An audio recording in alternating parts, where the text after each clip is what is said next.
May mas malinaw na larawan na lumabas ng isa sa mga ASCOD-2 tracked armored vehicles na dumating kamakailan para sa Philippine Army. Sabi nila, ito'y command variant na hindi magkakaroon ng Sabra light tank gun at turret.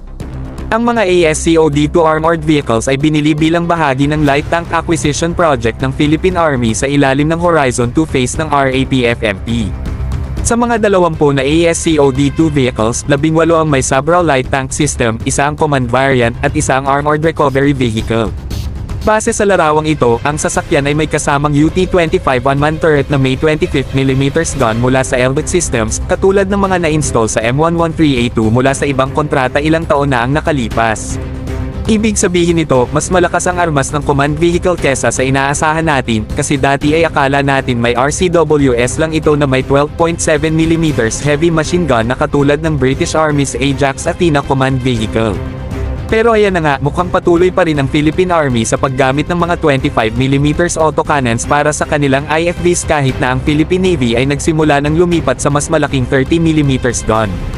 Batay sa natutunan sa Battle of Marawi noong 2017, hindi sapat ang 25mm ammunition sa urban warfare, at maaaring masolusyonan ito sa pamamagitan ng paggamit ng 30mm guns. Pero ang maganda dito, kahit na gumagamit pa rin ang Philippine Army ng 25mm guns, maaaring baguhin ang UT-25 unmanned turret para magkasya ang 30mm gun tulad ng UT-30 unmanned turrets na ginagamit ng ibang bansa. Kaya hindi pa huli ang lahat para sa Philippine Army na magbago sa hinaharap.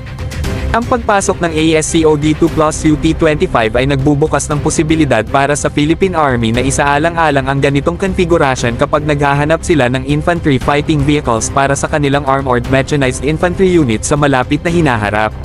Dapat nilang malaman na para sa territorial defense laban sa mga kalaban na may armored vehicles, hindi na sapat ang 12.7mm heavy machine gun. Kailangan natin ng mga mas malalakas na armadong sasakyan na may mas malaking kalibre ng mga baril mula ngayon, hindi lang mga sasakyan na pampasaherong naglalakbay sa gyera na hindi makapaglaban sa mataas na panganib tulad ng pakikipaglaban sa mga dayuhang hukbo at marines.